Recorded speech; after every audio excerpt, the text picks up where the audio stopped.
3 taon. 3 mahabang taon ang lumipas mula sa araw na iyon, ang araw kung kailan ang malupit na truck ay kumuha kay Sarah, ang pinakamamahal na asawa ni Ricardo, ilang buwan lamang pagkatapos ng kanilang kasal. Sa kanyang isipan, si Sarah ay mananatiling nagniningning tulad ng isang bulaklak, may ngiting puno ng saya at mga mata na kumikislap sa pag-ibig. Ngunit ngayon, ang lahat ay naging mga alaala ng sakit, mga slow motion na eksena ng isang kaligayahan na naglaho. Si Patricia, ang nagdulot ng aksidente, ay patuloy na malaya mula sa batas. Hindi maunawaan ni Ricardo kung bakit ang katarungan ay napakabulag.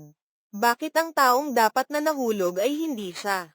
Ang sakit ng pagkawala at galit ay nag-aapoy sa kanyang puso, ginawang ibang tao siya, malamig at puno ng plano. At sa muling pagkakataon, ang tadhana ay tila naglaro sa kanya. Si Micaela, ang kapatid na babae ni Patricia, ay nagpakita sa kanyang kumpanya, nag-a-apply para sa isang posisyon bilang empleyado. Tiningnan ni Ricardo ang batang babae, sinubukang hanapin ang pagkakahawig sa kanyang kapatid na nagdulot ng trahedya, ngunit walang silbi. Si Micaela ay may magandang ngiti, puno ng kasiyahan, nakabaligtaran ng Patricia, na kanyang iniisip na isang demonyo na nakasuot ng anyong tao. Sa isang pagkakataon, hindi sinasadyang nabanggit ni Micaela na si Patricia ay nagtatrabaho bilang babysitter. Ang apoy ng galit na matagal nang natutulog ay biglang sumiklab sa puso ni Ricardo. Ito na ang pagkakataon na kanyang hinihintay. Gagawin niyang bayaran ni Patricia ang mga pagkakamali na kanyang ginawa, at mararanasan niya ang sakit ng pagkawala na kanyang dinanas.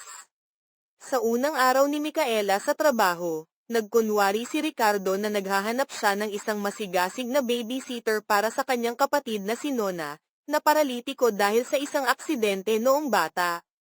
Itinanim niya sa isipan ni Micaela na ito ay isang pagkakataon upang makilala ang kanyang boss at patunayan ang kanyang halaga. Si Micaela, na inosente at puno ng sigla, ay agad na tumawag kay Patricia. Ate Pat, mayroon akong napakagandang pagkakataon para sa iyo. Ang boss ko ay naghahanap ng babysitter para sa kanyang kapatid, mataas ang sahod at maganda ang benepisyo.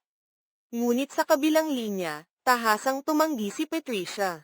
Micaela, ayaw kong makisangkot sa mga mayayamang iyon. Gusto ko lamang ng tahimik na buhay. Nabigla si Micaela, hindi alam kung paano sasabihin ito sa kanyang boss. Si Ricardo, na may misteryosong ngiti, ay nagmungkahi na dalhin siya ni Micaela sa bahay ni Patricia. Huwag mag-alala, hayaan mong ako ang makipag-usap sa kanya. Si Patricia, na kamakailan lamang ay natanggal sa trabaho dahil sa isang hindi pagkakaintindihan, at ngayon ay hinaharang ng 2 estranghero, ay labis na pagod at nadidismaya. Nang dalhin siya ni Micaela, nagpakita siya ng hindi pagkagusto. Bakit kayo nandito? Sinabi ko na sa inyo na wala akong interes. Si Ricardo ay maginoo, ngunit ang kanyang mga mata ay kasing talam ng kutsilyo. Nagkunwari siyang nag-aalala nang makita ang sugat sa kamay ni Patricia. Nasaktan ka ba? Hayaan mong tingnan ko. Malamig na itinulak ni Patricia ang kanyang kamay. Hindi kailangan. Umalis ka para makuha ko ang band-aid. Lumiko siya, sinusubukang itago ang kanyang pagkabahala. Sa tingin ko, dapat kang umuwi. Ang pagpunta mo dito nang hindi ka inimbitahan ay hindi naangkop. Hindi nagpatinag si Ricardo. Kinuha niya ang litrato ni Nona, isang magandang batang may malungkot na mga mata. Pakiusap, tulungan mo ako. Kailangan ng kapatid ko ang isang masigasig na tagapag-alaga tulad mo. Sa hindi sinasadyang pagkakataon, nahawakan ni Ricardo ang kamay ni Patricia. Napasigaw siya. Agad na inalis ang kanyang kamay at humarap sa kanyang kapatid. Micaela, anong ginagawa mo? Sinamantala ni Ricardo ang pagkakataon upang batikyusin ang maliit na kusina ni Patricia. Sa ganitong kondisyon, paano mo maalagan ang kapatid ko? Kung tatanggapin mo ang trabaho, papalitan ko kayo ng isang bagong bahay, mas maluwang at comfortable. Tumingin si Patricia sa kanyang kapatid, puno ng kawalang magawa. Alam niyang palaging nangangarap si Micaela ng mas magandang buhay. Ngunit ang presyo ay tila masyadong mataas. Sa hapunan, maingat na tinanong ni Ricardo ang dalawang kapatid, hindi tumitigil sa paghimok kay Patricia na magbigay ng sagot. Napakabuti niya, napakaalaga, na nagdulot ng hindi pagkakaunawa kay Patricia. Matapos umalis si Ricardo, si Patricia ay nakaupo sa tabi ng hapagkainan, nag-iisip. Micaela, parang may kakaiba sa lalaking ito. Dapat kang lumayo sa kanya. Kinabukasan, si Micaela ay pinagtangkaan ng isang inggit-erong katrabaho na nagdulot sa kanya ng pinsala. Si Ricardo ay dumating na parang isang tagapagligtas, nag-alok na ihatid siya pauwi. Si Micaela, nais ipakita ang kanyang lakas sa katrabaho, ay agad na pumayag. Ngunit pagdating nila sa bahay, hinarang sila ng isang grupo ng mga tulisan. Sa kabutihang palad, dahil kay Ricardo, nagawa nilang mapaalis ang mga ito. Si Ricardo ay nagtamo ng bahagyang pinsala. Si Patricia ay nag-aalala habang nilalagyan ng bendahe ang sugat ni Ricardo. Tumingin siya sa kanya, ang mga mata ay puno ng damdamin. Hindi na kayo makakapagpatuloy dito. Lumipat na kayo sa isang mas ligtas na lugar. Hayaan mong tulungan kita sa lahat ng bagay. Sa daan pa uwi, si Ricardo ay ngumiti ng masama. Ang lahat ay nangyayari ayon sa kanyang plano. Unti-unti ay nahuhulog sa bitag si Patricia. Sa mga susunod na araw, patuloy na bumibisita si Ricardo upang hikayatin si Patricia. Ngunit sa halip na makumbinsi, lalo siyang naging mapaghinala. Ilang oras bago iyon, sinundan siya ng kanyang dating kasintahan, na nagdulot ng hindi pagkakaintindihan sa asawa nito at nagresulta sa kanyang pagkakawala ng trabaho. Alam ito ni Ricardo, ngunit hindi siya tumulong. Gayunpaman, si Patricia ay patuloy na tumatanggi sa alok ni Ricardo. Ayaw niyang mangutang sa kanya ng kahit ano. Sinabi ni Ricardo na marahil ay pagod na siya at maaari nilang pag-usapan ito sa ibang araw, at nag-alok na ihatid siya pauwi. Nang tumayo si Patricia upang umalis, bigla siyang nakaramdam ng sakit sa ulo at muntik nang mawalan ng malay. Agad siyang nahawakan ni Ricardo at mahinahong nagmungkahi na huwag siyang magpuyat, hayaan siyang ihatid siya pauwi. Pagdating sa bahay ni Patricia, maingat na inalagaan siya ni Ricardo, nagluto ng tsaa, at naglagay ng basang tuwalya sa kanyang noo. Pati na rin, sinamantala niya ang pagkakataon upang hawakan ang kanyang kamay at haplasin ang kanyang buhok. Si Patricia ay naguguluhan, sinisikap na itulak siya palayo. Anong ginagawa mo? Huwag kang ganyan. Sa tamang pagkakataon, dumating si Micaela at nasaksihan ang eksenang iyon. Napatigil siya, ang mga mata ay puno ng pagkabigo. Nais niyang umalis, ngunit tinawag siya ng kanyang kapatid. Micaela, nagkakamali ka. Hindi ito katulad ng iniisip mo. Nang makita ni Ricardo na bumalik na si Micaela, siya ay nakaramdam ng kapanatagan at umalis, hindi nakalimutang ipaalala kay Patricia. Huwag kalimutan ang nangyari kanina. Tumingin si Patricia sa mukha ng kanyang kapatid, alam niyang nagkamali ito. Nang umalis si Ricardo, dumating ang may-ari ng bahay upang humingi ng upa. Si Patricia ay umiyak dahil sa kanyang kawalang kakayahan, nawalan ng trabaho at nagdulot ng problema sa kanyang kapatid. Pasensya na, Micaela. Talagang wala akong silbi. Habang sila ay nababalot sa kawalang pag-asa, naisip ni Micaela si Ricardo. Baka pwede tayong humingi ng tulong sa kanya, ate. Sa wakas, inayos ni Ricardo ang paglipat nina Patricia at Micaela sa isang apartment sa kanyang mataas na gusali. Si Micaela ay masayang nag-iikot sa paligid, hindi may tatago ang kanyang kasiyahan. Ate Pat, ang ganda dito. Hindi pa ako nakatira sa ganitong marangyang apartment. Nais sanang bayaran ni Patricia ang upa. Ngunit sinabi ni Ricardo na ibibigay niya ang apartment na ito sa kanya, sa isang kondisyon na nakasaad sa kontrata.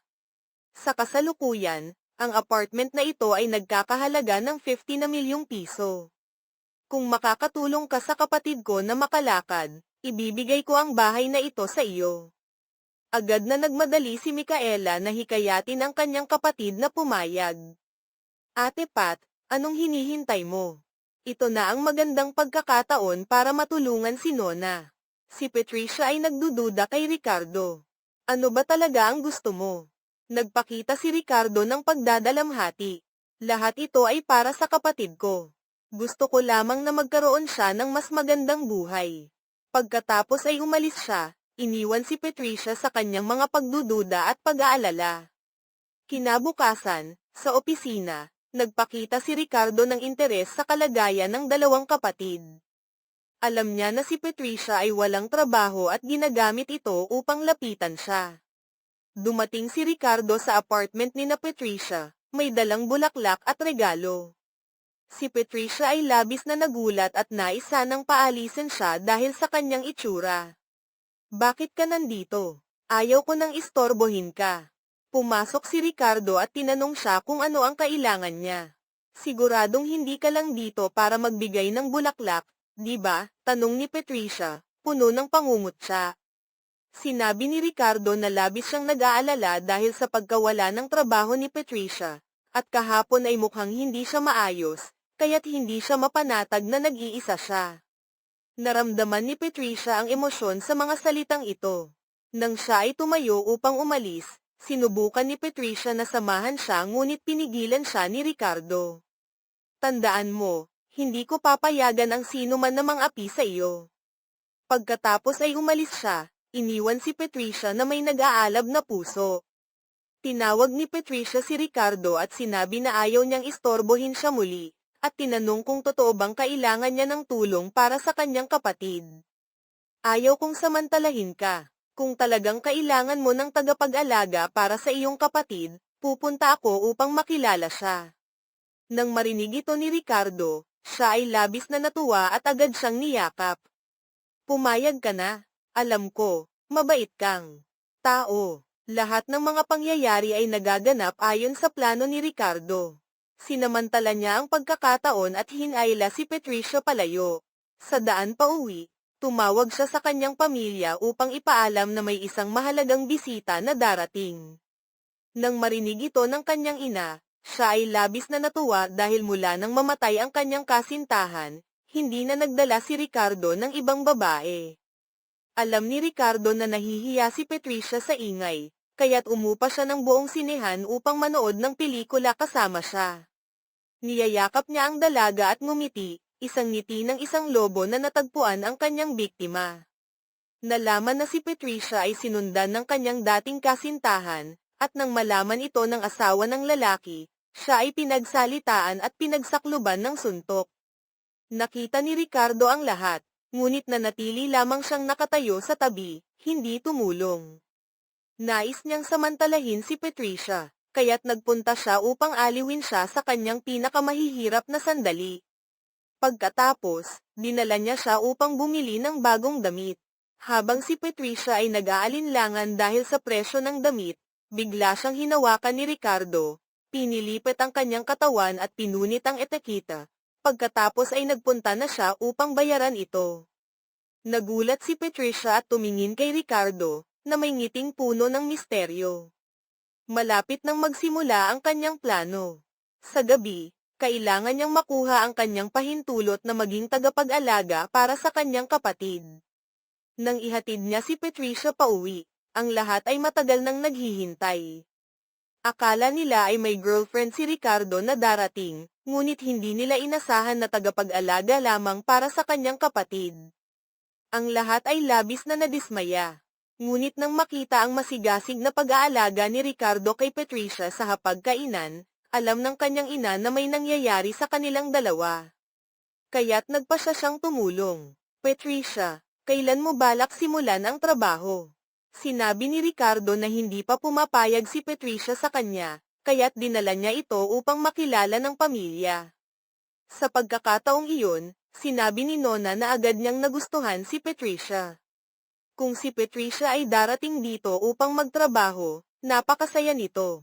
Nakita ni Patricia ang mga mata ng lahat na umaasa sa kanya, kaya't wala siyang magawa kundi sumang-ayon.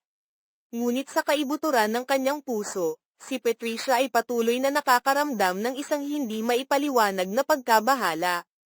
Hindi niya alam na siya ay pumasok sa isang bitag na naitayo mula sa galit at mga plano. Makakawala ba siya sa bitag na ito, o magiging isang manika sa kamay ni Ricardo, ang lalaking may pusong puno ng puot? Sa ilalim ng panghihikayat ni Ricardo at ng kanyang pamilya, sa wakas ay pumayag si Patricia na pumirma sa kontrata bilang tagapag-alaga para kay Nona. Wala siyang kaalam-alam na ito ay isang nakasisilaw na kontrata, isang one-way ticket papuntang impyerno. Nang siya ay pumirma, tila nagbago si Ricardo, ang kanyang mga mata ay malamig at puno ng mga plano. Kahit ang kanyang pamilya ay nakaramdam ng kakaibang pagbabago, isang malamig na hangin ang biglang bumalot sa mainit na atmosfera. Sa daan pa uwi, pinigilan ni Ricardo si Patricia sa pader, ang kanyang mga mata ay nag-aalab. Sobrang pagod ako ngayon, bulong niya, ang boses ay mababa at magaspang. Ngunit sa pag-iisip na araw-araw ay makikita kita, hindi na ako pagod. Si Patricia ay nanginginig, agad na umiiwas sa nag-aalab na mga mata ni Ricardo.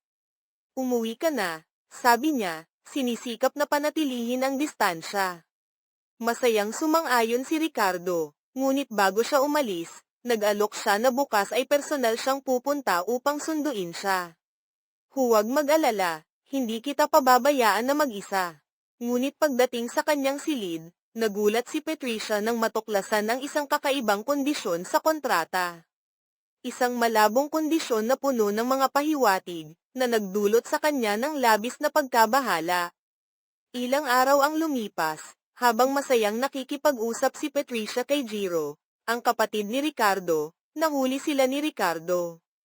Nagalit si Ricardo at biglang hinayla si Patricia. Anong ginagawa mo? Sigaw niya, ang mga mata ay tila gustong lamunin siya. Nakikipag-usap lang ako kay Jiro, takot na paliwanag ni Patricia. Hinawakan ni Ricardo ang kanyang kamay, ang boses ay puno ng pagmamayari. Akin siya, huwag mong hawakan. Hinayla niya si Patricia palayo mula sa bahay, walang pakialam sa kanyang mahina at walang laban na pagtutol.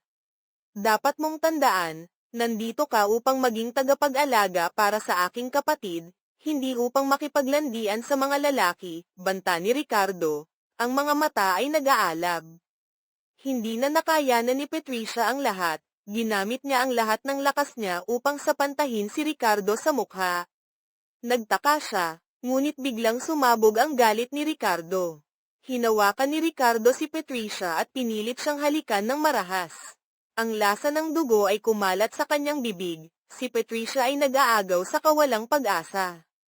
Si Ricardo, na dati ay nakatira sa kanyang sariling apartment, biglang lumipat sa bahay. Ang buong pamilya ay labis na natuwa, lalo na si Nona, ang kanyang kapatid.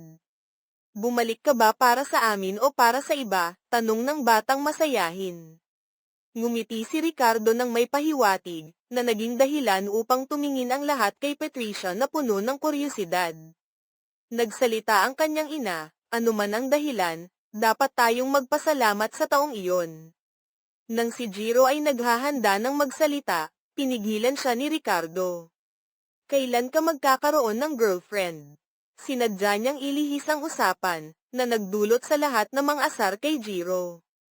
Ang magiging girlfriend ng doktor, tiyak na hindi pasyente kundi nurse. Tumingin si Ricardo kay Patricia, at siya ay agad na umiwas sa kanyang mga mata. Bigla niyang inihayag, bukas ay lilipat ako pabalik sa aking apartment. Ang masayang atmosfera ay biglang nag-freeze. Noong gabing iyon, si Jiro ay nagpunta kay Ricardo habang siya ay nag-iisa at umiinom ng alak. Hindi mo na kailangang lumipat pa, sabi ni Jiro, ang boses ay puno ng pag-aalala. Alam niyang maaaring mahalin ni Ricardo si Patricia. Galit na itinaboy ni Ricardo ang kanyang sinabi. Sino ang nagsabi sa iyo na mahal ko siya? Binalaan niya si Jiro na huwag lumapit kay Patricia.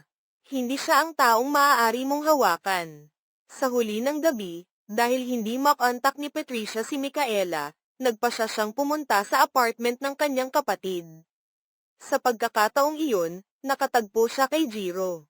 Nang makita niyang labis na nag-aalala si Patricia, Inihatid siya ni Jiro sa kanyang sasakyan upang hanapin si Micaela. Nalaman nilang sina Nona at Micaela ay nasa isang bar. Dahil sa sobrang ingay sa silid, hindi nila narinig ang telepono. Pagdating ni Patricia sa condominium, hindi pa rin niya natagpuan ang kanyang kapatid, kaya't siya ay nag-alala at umiyak. Si Jiro ay maingat na nagbigay ng aliw, ngunit sa tamang pagkakataon, dumating si Ricardo. Agad siyang tumakbo at itinulak si Jiro, pagkatapos ay nagalit kay Patricia. Napakagaling, nakikipaglandian ka sa aking kapatid mula sa aking bahay, at ngayon ay lumabas ka pa.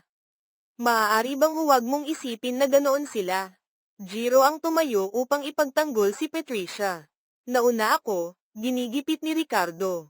Kung nahuli ko kayo ng kaunti pang oras, baka nagawa na ninyo ang isang bagay na hindi kaaya-aya. Hinayla niya si Patricia palayo, hindi alintana ang kanyang pagtutol. Sa daan pa uwi, mabilis na nagmaneho si Ricardo. Si Patricia ay labis na natatakot, tumalon siya mula sa sasakyan. Sinundan siya ni Ricardo, hinayla siya pabalik at niyakap ng mahigpit. Ikaw ay akin, sigaw niya, ang kanyang hininga ay mainit na sumasapaw sa kanyang mukha. Pagkatapos, tumawag si Ricardo kay Rocco, ang kanyang matalik na kaibigan. Nasa iyo si Nona, di ba? Nang marinig ang boses ng kanyang kapatid na babae, si Patricia ay humagulgol at sinisi si Nona kung bakit hindi siya nagbalita, kaya't siya ay nag-alala at naghanap sa kanya buong gabi. Kung may mangyari sa iyo, ano ang gagawin ko? Sa puntong ito, naaalala ni Ricardo ang eksena ng pagkamatay ng kanyang asawa na si Sarah. Ang pakiramdam ng pagkawala ng pinakamamahal na tao ay nagdulot ng pagkasira sa kanyang mundo. Tumingin siya kay Patricia, at unti-unting hamupa ang kanyang mga mata. Ricardo, tawag ni Patricia sa kanya, hinahatak siya pabalik sa katotohanan. Paano mo nagawang lumabas sa gitna ng gabi kasama ang kapatid ko? Tanong niya. Ipinaliwanag ni Patricia na si Jiro ay nais lamang siyang tulungan. Galit na sagot ni Ricardo, huwag mong ulitin yan sa susunod.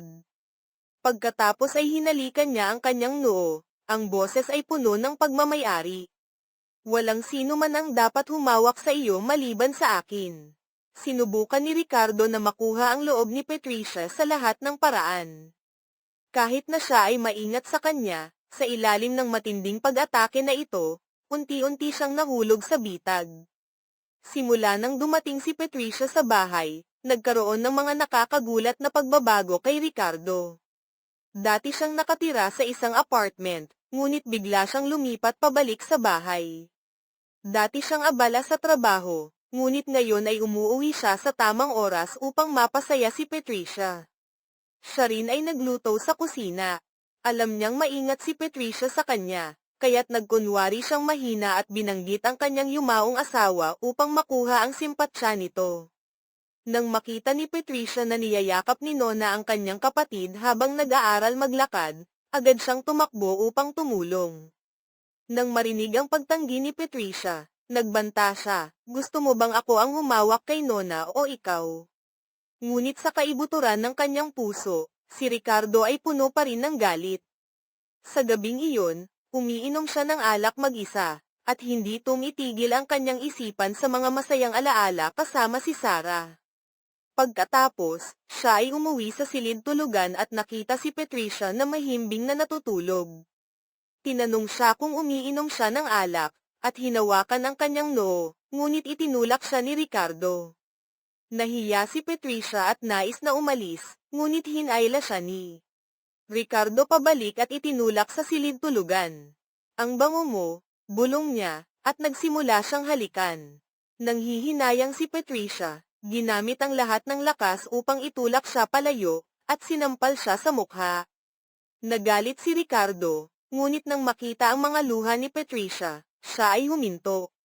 Galit na umalis si Ricardo, patuloy na umiinom ng alak upang patahimikin ang kanyang sarili, at sinisisi ang sarili dahil hindi niya kayang magpakatatag. Pagkatapos ng gabing iyon, sinimulan ni Patricia na umiwas kay Ricardo, na nagpalala ng kanyang galit.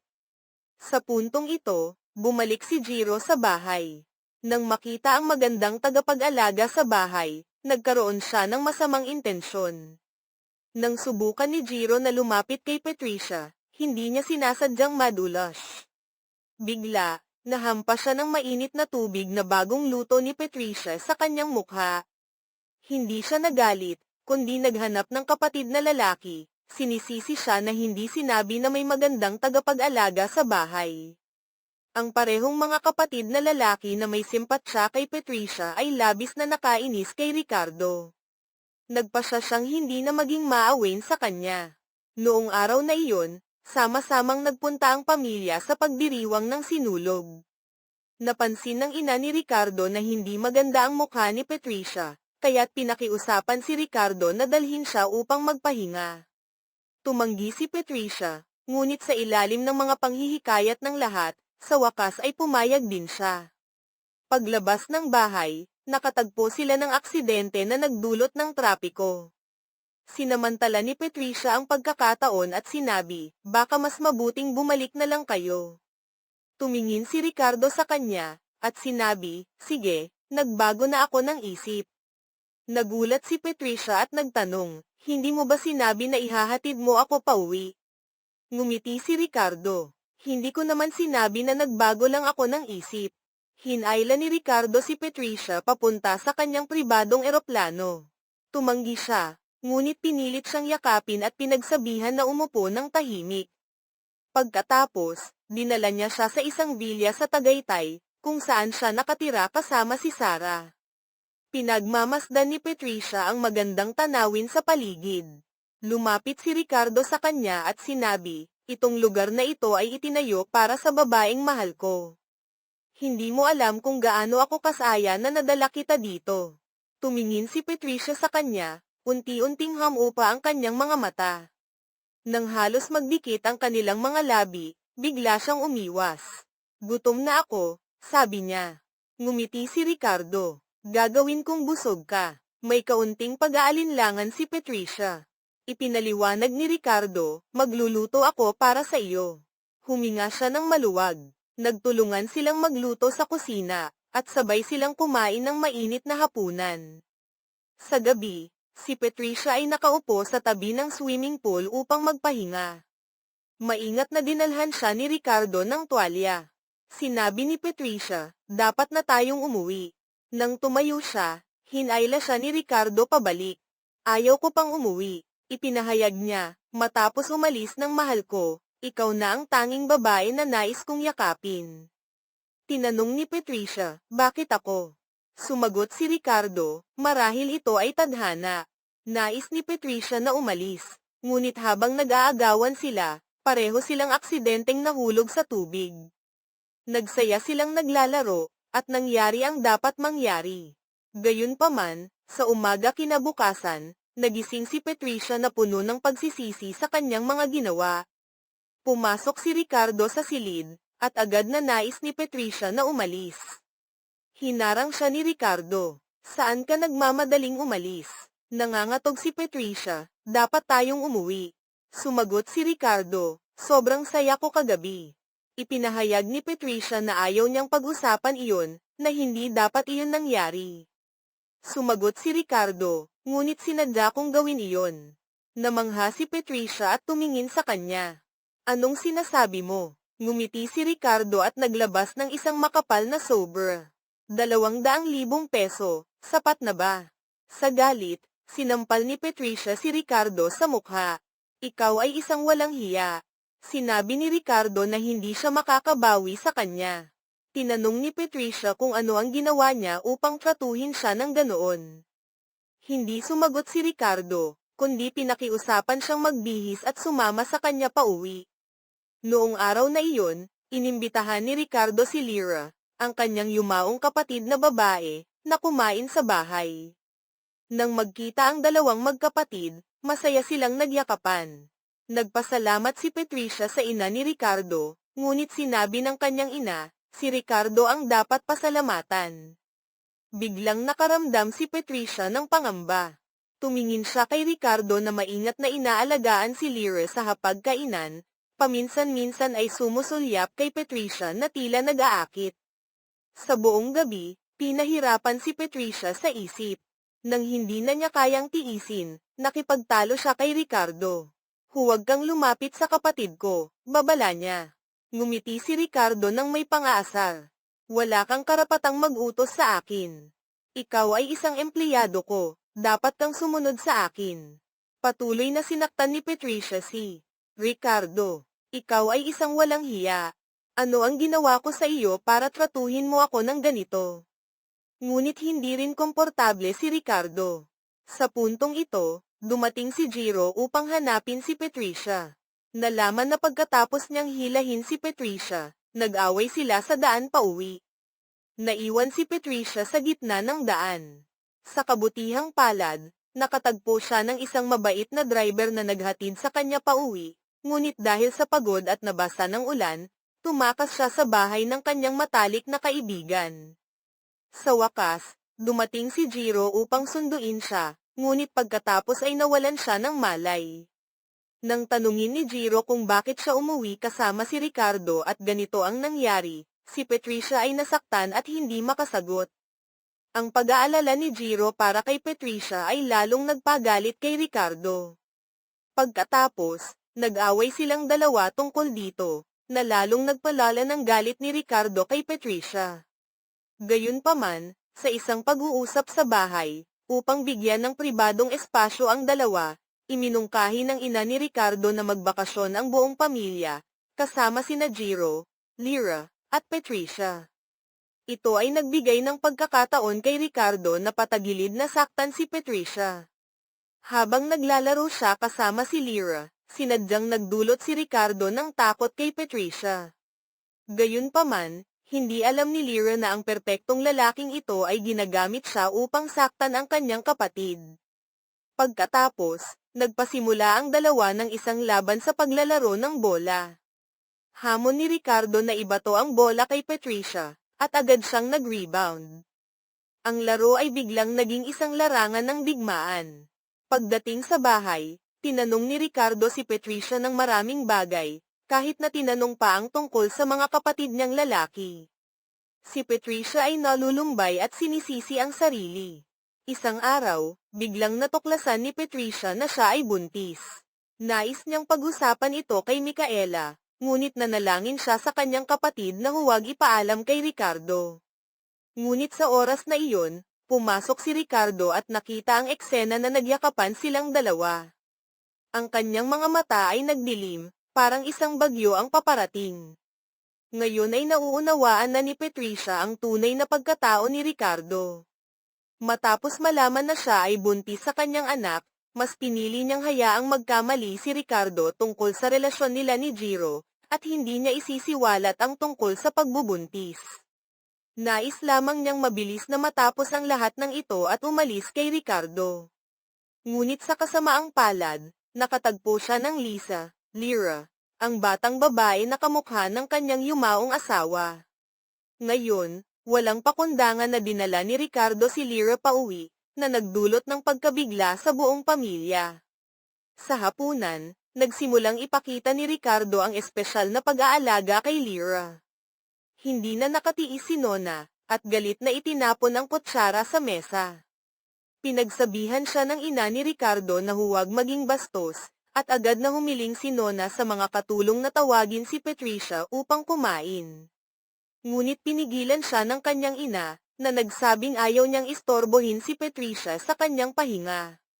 Nang makita ang kanyang kapatid na pinagtanggol si Patricia, umungal si Ricardo at nag-utos sa mga katulong na tawagin siya agad. Sa sandaling iyon, lumitaw si Patricia sa pintuan ng silid kainan. Tinanong niya si Ricardo kung may kailangan siyang iparating.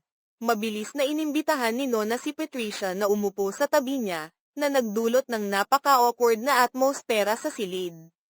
Sinubukan ng ina ni Ricardo na kalmayan ang sitwasyon, sinimulan niyang ipakilala si Patricia kay Lyra, sinabing siya ay bahagi ng kanilang pamilya. Narinig ito ni Ricardo at hindi natuwa, sumagot siya, huwag masyadong pahalagahan siya. Si Patricia ay isa lamang sa mga katulong na inupahan ko. Nagalit ang ina ni Ricardo, huwag kang masyadong bastos. Nang makita ni Ricardo ang tensyon, agad siyang nagsalita upang pigilin ang alitan sa pagitan ng kanyang ina at kapatid. Ang buong hapunan ay naganap sa ilalim ng hindi komportableng at awkward na sitwasyon. Si Lyra, na may mabait na anyo, ay nakapansin din ng kakaibang sitwasyon sa pagitan ni Ricardo at Patricia. Nang umuwi na sila, sinadyang nagdagdag si Lyra ng langis sa apoy, na nagsabing, mukhang gusto ng kapatid mo si Patricia. Dapat mong bantayan ang iyong asal sa kanya. Pagkarinig ni Ricardo, ang kanyang mukha ay nagdilim. Nais niyang ihatid si Lyra pauwi, ngunit sa kaibuturan, siya ay sabik na naghihintay ng isang magandang palabas. Sa sandaling pumasok si Patricia sa silid tulugan, natuklasan niyang naroon na si Ricardo. Pinasok niya siya at itinulak siya sa kama, pagkatapos ay sinimulang pagtawanan. Sino sa tingin mo ang sarili mo? Akala mo ba mahal kita? Nakiusap si Patricia kay Ricardo na hayaang umalis siya. Tumingin si Ricardo kay Patricia na may komplikadong tingin, hindi makapagsalita. Binalaan niya siya na huwag makipag-ugnayan sa ibang mga lalaki. Binigyang diin niya na wala siyang selos, kundi nagagalit lamang siya. Pagkatapos, umalis siya ng galit, iniwan si Patricia na nag-iisa. Sa luha, gayunpaman, kinabukasan, nagbayad si Ricardo para sa kanyang mga brutal na kilos. Sa umaga, naamoy niya ang amoy ng pagkain at agad na nakaramdam ng pagkasuka, at nagsimula siyang samuka ng walang humpay. Natakot ang buong pamilya sa kanya. Ang kakaiba, bigla siyang nahilig sa maasim na pagkain. Ang mga katulong ay nagulat at ikinwento ito sa lahat. Sinabi ni Nona na hindi kumakain ng maasim ang kanyang kapatid. Ang mga katulong ay nagbunyag na siya ay madalas na sumusuka sa mga nakaraang araw. Sa kanilang bayan, tanging mga babae lamang ang nagbubuntis ang may ganitong mga sintomas. Agad na tumanggi ang ina ni Ricardo, na nagsasabing hindi siya babae, kaya huwag magbiro. Ang mga katulong ay nahihiyang nagsabi na kung ang mga lalaki ay nakakaranas ng ganitong sitwasyon, maaaring sila ay nagbubuntis para sa kanilang asawa. Nang marinig ito ni Patricia, siya ay nainip. Si Nona, natatakot na magkamali ang kanyang kapatid, ay nagmadaling ipaliwanag na hindi gagalaw ang kanyang kapatid sa ibang babae, ngunit hindi niya alam na sa tiyan ni Patricia ay nagdadala siya ng anak ni Ricardo. Pagkatapos, nang makita si Ricardo na nahihirapan sa pagduduwal, sa simula ay nagpakita siya ng pagkainis, ngunit kalaunan ay humingi siya ng tulong sa kanya na patagilid. Ito ang kauna-unahang pagkakataon na nagkaroon sila ng mapayapang sandali sa tabi ng isa't isa. Ngunit hindi nagbago si Ricardo at muling nagsimula ng pakikipag-date kay Lyra. Nakaramdam si Lyra na ito na ang kanyang pagkakataon, kaya't sinimulan niyang planuhin ang kanyang mga hakbang laban kay Patricia. Nang makita niyang namimili si Patricia sa supermarket kasama ang ina ni Ricardo, sinadyang binanggit ni Lyra ang tungkol dito sa harap ni Ricardo at nagkunwaring humahanga sa kanilang pagmamahalan. Sa kasamaang palad, pagdating ni Ricardo sa bahay, nakita niyang hawak ni Jiro ang kamay ni Patricia. Nalaman na noong araw na iyon, nadiskubre ni Nona ang lihim na relasyon ni Micaela at Rocco, ang matalik na kaibigan ni Ricardo. Dahil dito, nagkaroon ng malaking alitan sina Nona at Micaela. Ayaw makinig ni Ricardo sa anumang paliwanag, nag-away na naman sila ni Patricia, at nagkaroon ng malamig na digmaan sa loob ng ilang araw. Ngayon, si Lisa ay nagmakaawa na kumain ng cake na ginawa ng ina ni Ricardo, kaya't dinala niya ang babae na ito pauwi. Si Lyra ay nagpakitang gilas sa ina ni Ricardo, ngunit labis na naiinis si Nona. Nagsimula siyang magmukhang nagtatampo. Agad na niyakap ni Ricardo ang kanyang kapatid, at pagkatapos ay humiling na humingi ng tawad si Nona kay Lyra. Tumanggi si Nona ng matigas. Nang biglang tumayo si Nona, agad na tumayo si Patricia upang ipagtanggol ang kanyang kapatid. Umiyak si Nona habang niyayakap si Patricia. Nagalit ang ina ni Ricardo at sumigaw, "Mga bata ba kayo at nag-aaway ng ganyan?" Ang pagdating ni Lyra ay nagdulot ng malalim na hidwaan sa pamilya ni Ricardo. Pagkatapos, agad niyang dinala si Lyra pauwi. Nais ni Lyra na samantalahin ang pagkakataong ito upang manipulahin si Ricardo, ngunit tumanggap siya ng tawag mula sa kanyang kapatid. Ang kasintahan ni Nona na nasa ibang bansa ay malapit nang umuwi, at nais nilang magbigay ng sorpresa sa pamilya sa araw ng kanilang kasal. Ngayon, oras na para kay Patricia na umalis sa pamilya ni Ricardo. Noong araw na iyon, namili si Patricia kasama ang kanyang magiging biyenan at ang mag-asawa ni Nona para sa mga singsing na pangkasal. Nang makita ang kanilang saya, labis na naantig si Patricia.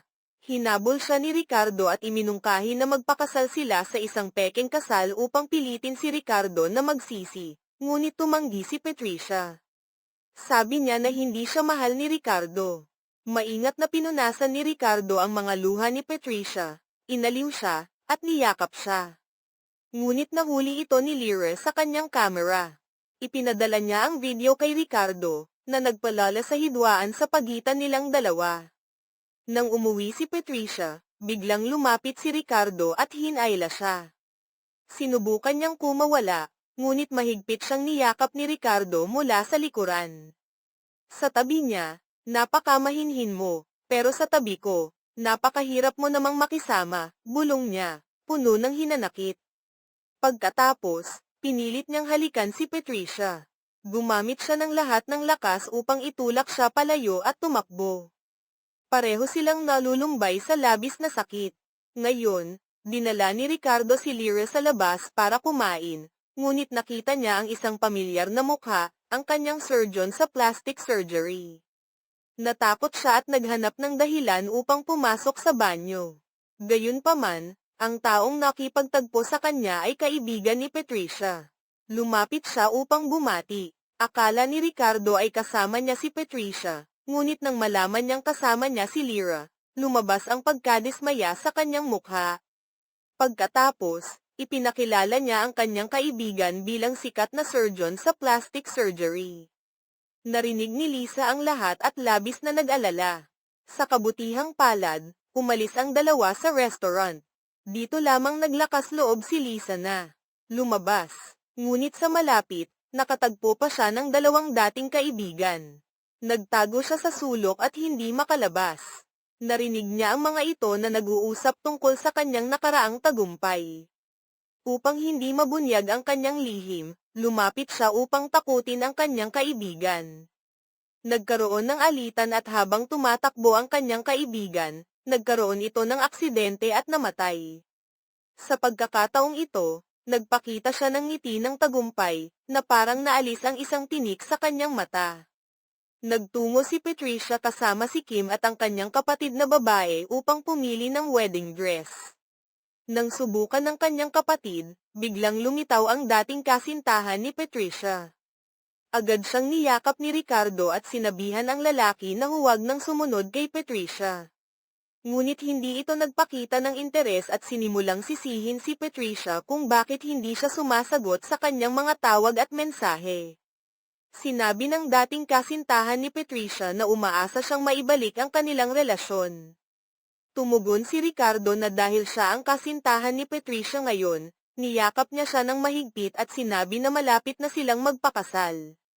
Pagdating sa bahay, pumasok si Ricardo sa silid ni Patricia at hinayla siya.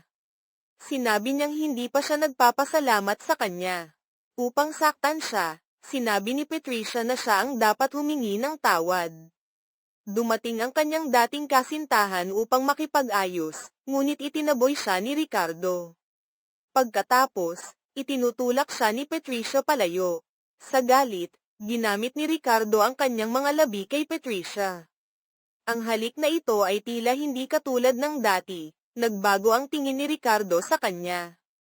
Pagkatapos, sinabi niya na handa siyang tanggapin ang anumang paghingi ng tawad mula sa kanya, at nag-atubiling umalis. Sa puntong ito, biglang nagising si Patricia. Agad niyang nilak ang pinto, at hindi sinasadyang humawak sa kanyang mga labi. Si Ricardo naman ay nahuhulog sa alaala ng kanilang nakaraan, nagpakita ng ngiti. Ngunit nang maalala ang mga eksena kung siya ay kasama ng iba, nawala ang kanyang ngiti. Sa kanilang pag-uusap, hindi sinasadyang nabanggit si Lyra. Narinig ng sekretarya ang paghanga sa kagandahan ni Lisa, at agad na sinabi ng kaibigan ni Patricia na hindi niya alam kung ilang beses na itong sumailalim sa operasyon. Ang sekretarya na palaging humahanga kay Ricardo ay nagpasya na ilantad ang tunay na pagkatao ni Lyra. Pumunta siya sa klinik ng plastic surgery at lihim na kinuha ang medical record ni Lyra. Pagkatapos, sinimulan niyang takutin si Lyra na umalis kay Ricardo, ngunit sa gitna ng kanilang alitan, hindi sinasadyang nahulog siya. Nang dumating si Patricia upang hanapin si Nona, nakita niyang natatakot si Lyra at agad na tumawag ng tulong. Mabilis na nag-imbestiga ang mga pulis at sinabi nilang malapit na nilang matukoy kung ito ay aksidente o pagpapakamatay. Nangako si Ricardo na makikipagtulungan siya sa kanila, na nagdulot ng labis na pag-aalala kay Lyra na nasa tabi. Pagkatapos, dinala nila si Patricia. Nakita ni Patricia si Lyra at nakaramdam ng kaunting hindi pagkakaunawaan. Alam ni Ricardo na natakot si Patricia noong nakaraang gabi, kaya't mas maingat ang kanyang pakikipag-usap sa kanya. Ngunit sa daan pa uwi, muling nagpasiklab si Lyra, sinadyang hinawakan ang kamay ni Ricardo at nagkunwaring malambing. Agad na tumingin si Ricardo kay Patricia na nakaupo sa likuran, kaya't binitiwan niya ang kamay ni Lyra. Medyo naiinis si Lyra, ngunit patuloy pa rin sa kanyang palabas. Napilitan si Ricardo na makipagtulungan, ngunit ang kanyang tingin ay nanatiling nakatuon kay Patricia. Sa wakas, dumating sila sa bahay ni Lisa, ngunit hindi siya makaalis at sinabing pagod na pagod siya. Wala nang ibang magagawa si Lyra kundi halikan si Ricardo bilang pamamaalam, na nagdulot ng hindi komportableng sitwasyon para kay Patricia at Ricardo. Pagkatapos, hiniling pa niyang halikan siya. Wala nang ibang magagawa si Ricardo kundi sumunod. Naghintay si Ricardo na umalis si Lyra bago biglang huminto ng sasakyan at sinabi, "Umupo ka sa harap." Hindi pinansin ni Patricia ang sinabi niya. Nang makita ni Ricardo na bababa siya, agad siyang umakyat sa harap, ngunit binuksan ni Ricardo ang likurang bintana at humiga. Tinanong ni Patricia kung ano ang gusto niyang gawin, at sumagot siya na gusto niyang magpahinga. Tumingin si Patricia sa kanya na may kawalang magawa. Gusto niyang umalis, ngunit hindi siya mapakali, kaya't naupo na lang siya sa tabi. Si Ricardo ay lihim na tumingin kay Patricia, at pagkatapos ay nagpa siya na matulog. Sa gayon, nagkaroon ng tahimik na gabi ang dalawa sa loob ng sasakyan. Kinabukasan, nang magising si Ricardo at makita si Patricia na mahimbing na natutulog, hindi niya napigil ang dahan-daang humipo sa kanyang buhok. Nang magising si Patricia, agad na nagkunwari si Ricardo na natutulog. Tinawag siya ni Patricia na bumangon, at sinabi niyang dapat na silang umuwi. Ngunit sa pagkakataong ito, nakita ni Ricardo na may mga tao na nananalangin, kaya't hinayla niya si Patricia papunta roon. Sa hindi inaasahan, siya ay nananalangin para sa kanyang sekretarya. Nagulat si Patricia kay Ricardo, hindi niya akalain na mayroon siyang ganitong panig. Ngunit sinabi ni Ricardo na ang mga mabubuting tao ay kanyang tutulungan, ngunit ang mga hindi mabuti ay hindi niya patatawarin. Tumawag ang kapatid na babae ni Ricardo, at nang marinig niyang may nangyaring masama kay Patricia, agad siyang nagpanik at umuwi. Sinimulan niyang hanapin si Patricia sa lahat ng dako, at nang makita siya, agad siyang dinala sa ospital. Medyo nag-aalala si Patricia, iniisip na baka alam na ni Ricardo ang tungkol sa kanyang pagbubuntis, kaya tinanong niya ito kung bakit siya dinala sa ospital. Sa puntong iyon, dumating ang kanyang kapatid na babae, at nagtataka si Patricia kung ano ang nangyayari. Nang makita ni Ricardo ang ekspresyon ni Patricia, nalaman niyang naloko siya ng kanyang kapatid, kaya't medyo nahihiya siyang tumingin kay Patricia at sinabi, "Huwag nang ulitin yan, hindi ito nakakatuwa." Naupo si Ricardo mag-isa sa malaking sala. Ang malambot na dilaw na ilaw ay hindi sapat upang mawala ang dilim na bumabalot sa kanyang kaluluwa. Ang mga alaala ng pag-aalala at pag-aalaga na ibinigay niya kay Patricia sa mga nakaraang araw ay patuloy na umiikot sa kanyang isipan, na nagdudulot sa kanya ng labis na sakit na tanggapin ang katotohanan na siya ay umiibig sa kanya. Sinubukan niyang itanggi ang damdaming ito, sinasabi sa sarili na lahat ay dahil lamang sa awa, pagkabahala, o simpleng kalungkutan matapos ang mga nawalang pagkakataon. Sa puntong ito, pumasok si Patricia sa sala. Ang kanyang mga mata ay mahinahon ngunit may taglay na malalim na kalungkutan. Agad na nagpakita si Ricardo ng pagkainis, sinusubukang itago ang kanyang pagkalito at pagkabahala. "Bakit ka nandito?" tanong niya na may galit. "Gusto ko lang na huwag kang magalit kay Nona," mahinahon na sagot ni Patricia. "Alam kong nais lamang niyang subukin ang iyong puso, gusto niyang makita kung talagang nagmamalasakit ka sa kanya." Ngumiti si Ricardo na may pang-aasar. "Ibig bang sabihin, ang panlilinlang ng kapatid ko sa akin ay dahil sa iyo?" Agad na umiling si Patricia, ang kanyang boses ay puno ng sinseridad. "Wala akong kaalaman tungkol dito. Nandito ako para sana ay hindi ka na magalit sa kanya. Nag-aalala lamang siya para sa iyo." Tumayo si Ricardo nang bigla, ang kanyang mga mata ay malamig na nakatingin kay Patricia. "Huwag mong isipin na bumalik ako ng mabilis dahil sa iyo. Isa ka lamang katulong, huwag kang magka-ilusyon." Pagkatapos ay malamig siyang umalis, iniiwan si Patricia na nag-iisa sa sala, nalulumbay at nagdadalamhati. Samantala, si Lyra ay labis na nagalit at nag-aalala. Hindi niya akalain na ang kanyang mga aksyon ay nagdulot ng pagdududa kay Nona. Sa hindi inaasahan, nakita ni Nona ang mga dokumento ng plastic surgery sa drawer ng sekretarya na si Kim, at nagduda siya na ang biglaang pag-alis ng sekretarya ay may kaugnayan dito. Nagpa siya si Nona na makipagpunyagi kasama ang kanyang matalik na kaibigan upang kumpirmahin kung ang babae sa mga dokumento ay si Lyra. Ngunit hindi maaring ibulgar ng doktor ng plastic surgery ang impormasyon ng kanilang mga kliyente. Napilitan si Nona na makipagtulungan sa pulisya, ipinaliwanag ang kanyang mga pagdududa at umaasang makakapag-imbestiga sila sa katotohanan. Nagsimulang magbigay ng pressure si Lyra kay Ricardo, humihiling na magpakasal sila agad. Gusto niyang makuha ang opisyal na katayuan at siguraduhin na ang kanyang mga lihim ay hindi mabubunyag.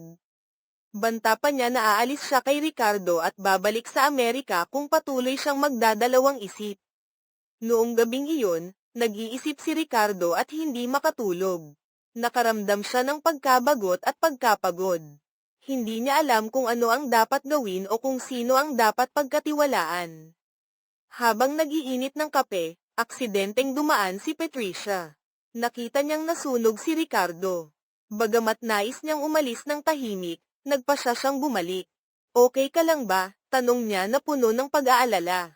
Hindi sumagot si Ricardo, tahimik na pinapanood si Patricia na naglalagay ng yelo sa kanyang paso. Hindi maalis ng kanyang mga mata ang pagtingin kay Patricia, at napagtanto niyang kahit gaano pa man siya magtago, patuloy pa rin ang kanyang pag-aalala para sa kanya. "Siguradong okay na ito," sabi ni Patricia. Umungol si Ricardo na puno ng kayabangan, ngunit sa kanyang puso, siya ay nakaramdam ng init. Bagamat hindi nila tinatanggap ang kanilang damdamin sa isa't isa, hindi nila may iwasang mag-alaga sa isa't isa. Nang maghanda na si Patricia na umalis, sabay silang tumawag sa isa't isa, ngunit hindi nila maipahayag ang kanilang sasabihin. Sa wakas, sinabi ni Patricia, "Bukas na ang kasal ng kapatid mo. Magpahinga ka na." Nag-atubili siya sandali, at pagkatapos ay nagpaalala, "Malapit na ring matapos ang kontrata natin. Maaaring matapos na rin ang aking misyon." Ang paalala ni Patricia ay nagdulot ng isang hindi mapigil ang damdamin kay Ricardo, ngunit hindi siya nagsalita, pinabayaan si Patricia na tahimik na umalis. Ang pagsisimula ng masayang kasal ng kanyang kapatid ay nagdulot ng katapusan sa komplikadong relasyon ng kanyang kapatid na lalaki. Kinabukasan, sa kasal ni Nona, si Ricardo ay nakatayo sa entablado bilang best man. Tiningnan niya si Patricia, na itinalaga bilang bridesmaid, habang papalapit ito sa kanya. Hindi maikubli ng kanyang mga mata ang pag-ibig at paghanga. Nagkatitigan sila, na nagdulot ng paghanga mula sa mga tao sa paligid. Hinawakan ni Ricardo ang kamay ni Patricia, Sinubukan niyang hilahin ito, ngunit mahigpit itong hinawakan ni Ricardo, na nagdulot ng galit kay Lisa na nakaupo sa ibaba.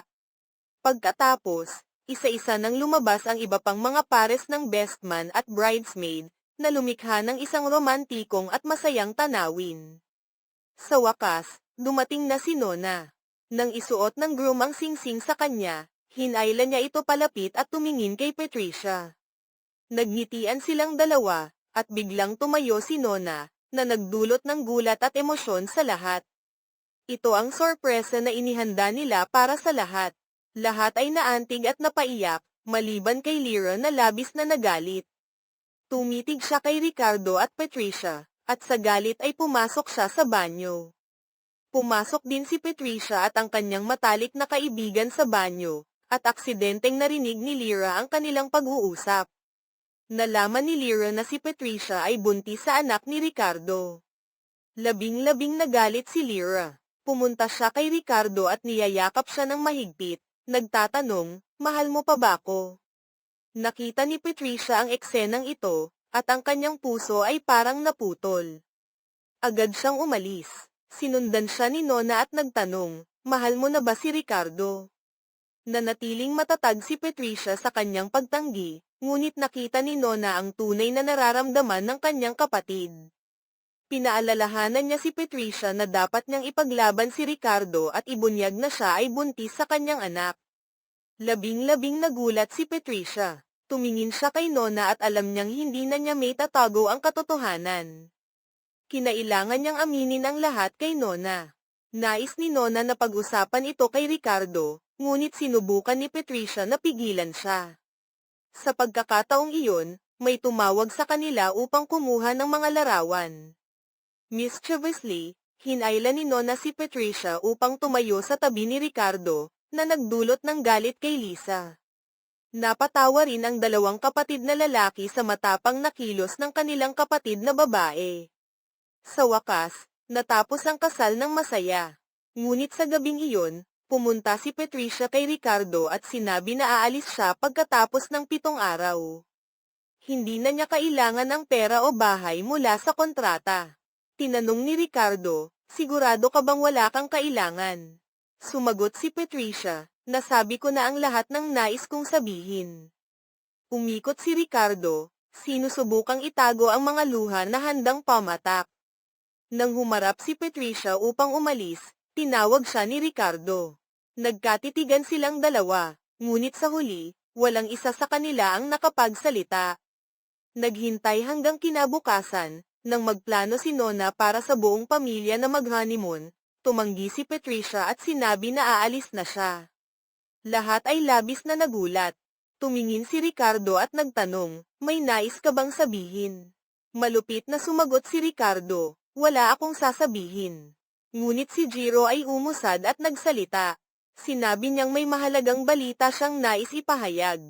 Lahat ay nag-alala at tumingin kay Jiro, hindi alam kung ano ang kanyang sasabihin. "Kasal na ako," sabi ni Jiro, ang kanyang mga mata ay puno ng kaligayahan. Sa hindi inaasahan, si Jiro at Micaela ay lihim na nagparehistro ng kasal. Hinawakan ni Jiro ang kamay ni Micaela at ipinakilala siya sa lahat. Ang buong pamilya ay nagulat, lalo na ang ina ni Ricardo. Nagalit siya at sinabi, "Nauna na kitang pinagsabihan." Sumagot si Jiro, "May sarili akong isip. Sana huwag kayong magalit." Tumingin si Ricardo at Patricia sa isa't isa, puno ng magkahalong damdamin. Ngunit hindi matanggap ni Patricia ang pangyayaring ito. Nagalit siya at tumakbo palabas. Sa tulong ng kanyang matalik na kaibigan, sa wakas ay tinanggap niya ang katotohanan. Pagkatapos, habang wala si Ricardo sa bahay, nagpaalam siya sa lahat at nagpasya ng umalis. Hindi matanggap ni Ricardo ang pag-alis ni Patricia. Alam niyang mahal na niya ito, ngunit huli na para siya ay pigilin. Noong araw na iyon, dinala ni Ricardo si Patricia sa paliparan. Ngunit habang nasa banyo si Patricia, biglang lumitaw si Lyra at kinidnap siya. Nang umalis sila sa paliparan, aksidenteng nakita ni Jiro at agad na humabol. Si Ricardo naman ay nasa daan papuntang paliparan, dahil natanggap niya ang tawag mula kay Nona, na nagsabing nakumpirma ng pulisya na si Lyra ang pumatay sa sekretarya na si Kim. Sinubukan ni Patricia na makatakas mula kay Lyra. Siya ay nagwawala at sumisigaw, umaasang may makakarinig at tutulong sa kanya. Ngunit hindi niya alam na si Ricardo ay naguguluhan din sa kanyang mga damdamin. Hindi niya may kakaila na ang kanyang puso ay tumibok para kay Patricia, ngunit ang pag-amin ng pag-ibig na iyon ay katumbas ng paglabag sa kanyang pangako kay Sarah, ang yumaong asawa. Nakaramdam siya ng pagkakasala, pagkalito, at pagkaligaw. Ang pag-ibig at puot, ang nakaraan at kasalukuyan, lahat ay naguguluhan sa kanya, na nagdudulot sa kanya ng pagdududa kung ano ang dapat gawin. Ang lalaking dati ay malakas, malamig, at laging may kontrol ay ngayon naging mahina at naliligaw sa harap ng mga bagong damdamin na hindi niya maunawaan. Hindi niya alam kung paano haharapin si Patricia, ang kanyang pamilya, at higit sa lahat, ang kanyang sarili. Nagsimula si Ricardo na lihim na alagaan si Patricia, ngunit sinubukan niyang itago ito sa pamamagitan ng malamig at walang pakialam na mukha. Nag-aalala siya para sa kalusugan nito, para sa sanggol sa kanyang sinapupunan, ngunit hindi siya makapagpahayag. Nakatayo lamang siya mula sa malayo, pinapanood ang bawat galaw at ngiti ni Patricia, at sinisisi ang sarili sa pagiging mahina. Noong gabing iyon, habang nag-iisa si Ricardo sa kanyang study, narinig niya ang mga hakbang na mahinahon. Pumasok si Patricia, ang kanyang mukha ay puno ng pag-aalala. "Hindi ka ba natutulog?" tanong niya. Ang boses ay puno ng malasakit. Nagtataka si Ricardo, sinisikap na panatilihin ang distansya. "Bakit ka nandito?" Nag-atubili si Patricia sandali at sinabi, "Nakita kong hindi ka masaya, kaya't nais kong malaman kung may kailangan ka." Tumingin si Ricardo sa mga mata ni Patricia. Nakita niya ang katapatan, pag-aalala, at kaunting pagkabigo. Naramdaman niyang parang natutunaw ang kanyang puso, ngunit ang kanyang isipan ay pumipigil sa kanya na lumapit. "Wala akong kailangan," malamig na sagot niya. "Bumalik ka na sa iyong kwarto." Tahimik na umalis si Patricia. Iniiwan si Ricardo na nag-iisa sa kanyang mga pagdaramdam at pagsisisi. Alam niyang nasaktan niya ito, ngunit hindi niya alam kung paano ayusin ang lahat. Kinabukasan, nagpasya si Ricardo na baguhin ang kanyang estratehiya. Hindi na siya makakapagpatuloy sa pagtakas sa kanyang mga damdamin, kailangan niyang harapin ang mga ito at hanapin ang solusyon. Nagdesisyon siyang kausapin si Patricia at ipaliwanag ang lahat. Pumunta siya sa pintuan ng kwarto ni Patricia, huminga ng malalim, at kumatok. Ngunit sa halip na si Patricia, si Nona at Micaela ang nagbukas ng pinto. Pareho silang tumingin sa kanya na may mapanukso at puno ng kahulugan. "Kamusta?" sabi ni Nona na may pang-asar. "Bakit ka nandito para kay Patricia?" Naguguluhan si Ricardo. "Gusto ko lang sanang makipag-usap sa kanya ng kaunti." Nagtatawanan si Micaela. "Kailangan mong maghintay." Abala si Patricia. Hindi naiintindihan ni Ricardo kung ano ang nangyayari, alam niyang pinagtatawanan siya. Naramdaman niyang nagalit at nahihiya, ngunit hindi siya makagawa ng anuman. Noong gabing iyon, nagpasya si Ricardo na kumilos. Alam niyang kung patuloy siyang tatakas, mawawala si Patricia sa kanya magpakailanman. Pumunta siya sa pintuan ng kwarto niya at naghintay. Nang lumabas si Patricia mula sa kwarto, agad siyang niyakap ni Ricardo. Ang boses ay puno ng pag-iyak, "Huwag mo akong gawing katatawanan." Pakiusap. Nagulat si Patricia at tumingin kay Ricardo, hindi naiintindihan kung ano ang nangyayari. "Anong ginagawa mo?" tanong niya. Ang boses ay puno ng pagkalito. Tinatakan ni Ricardo ang kanyang mga braso. Ang boses ay puno ng sakit, "Parang pinaparusahan mo ako, di ba? Alam kong nagkamali ako. Patawarin mo ako." Itinulak ni Patricia si Ricardo. Ang kanyang mga mata ay puno ng sakit. "Bakit hindi mo ako minahal noon? Bakit mo ako ginamo ng ganito?" Pagkatapos ay umiyak si Patricia ng malakas. Nais ni Ricardo na panasan ang kanyang mga luha, ngunit itinulak siya ni Patricia. Nilinggan ni Patricia ang kanyang likuran upang umalis, ngunit muling niyakap siya ni Ricardo mula sa likuran. Hindi kita iiwan at ang anak mo, bulong niya, ang boses ay puno ng pagsisisi. Galit na tiningnan ni Patricia si Ricardo. Mahirap bang magsabi ng mahal kita? Tahimik si Ricardo, hindi makasagot. Itinulak siya ni Patricia at pumasok sa kwarto, sinara ang pinto. Hindi nagbigay si Ricardo, umakyat siya sa kama at sinabi, nandito ako sa kwarto mo. Nawalan ng salita si Patricia. Lumabas ka ngayon din. Pinaikot ni Ricardo ang kanyang kamay sa kama at sinabi, halika na, humiga ka sa tabi ko. Galit na sumagot si Patricia, lilipat ako sa ibang kwarto. Agad na tumakbo si Ricardo upang pigilan si Patricia. Huwag kang umalis. Pakiusap. Itinulak siya ni Patricia, kaya't itinaas ni Ricardo ang kanyang mga kamay bilang tanda ng pagsuko. Sige, ano man ang gusto mo, gagawin ko. Basta't patawarin mo ako. Malupit na sumagot si Patricia, kaya't lumabas ka na. Malungkot na umalis si Ricardo mula sa kwarto. Hindi niya akalain na ang paghingi ng tawad at pag-amin ng pag-ibig ay magiging ganito kahirap. Ngunit tila ang kapalaran ay nais pa ring magpatawa kay Ricardo. Paglabas niya mula sa kwarto ni Patricia, biglang umulan ng malakas. Walang dala si Ricardo na jacket, kaya't siya ay nanginginig sa harap ng pintuan ni Patricia, basang-basa mula ulo hanggang paa. Ayaw niyang guluhin si Patricia, ngunit ayaw din niyang umalis. Nais niyang maging malapit sa kanya, protektahan siya, at ipakita sa kanya na talagang mahal siya. Kinabukasan, nagising si Ricardo na may mataas na lagnat.